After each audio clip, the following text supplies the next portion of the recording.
In this video, I'm going to show you a demo of a MAC Overflow attack. In the demo, Eve, the attacker, is going to eavesdrop on Alice's traffic to Bob, even though Alice and Eve are not connected to the same switch.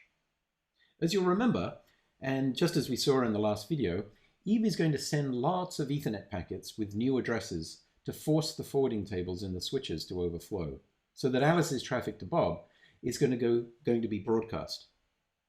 Eve will then be able to eavesdrop and listen in on the traffic. Let's see how this works.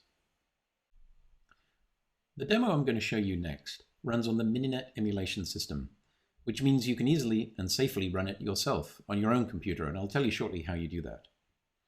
It also means the same code can easily be replicated into a real network. The demo was created by T.Y. Huang, a PhD student here at Stanford. First, let's verify that under normal conditions, Eve can't eavesdrop on Alice. There are three windows on the screen representing Alice, Bob, and Eve at the bottom.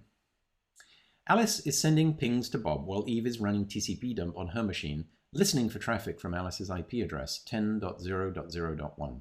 As you can see, TCP dump doesn't capture any traffic, and Eve doesn't hear anything at all, so we know the learning mechanism is working just fine, and no traffic is being broadcast.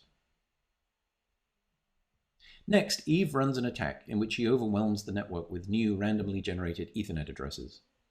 The switch dutifully learns them all until its forwarding table fills up and overflows, evicting the learned Ethernet address of Alice's server.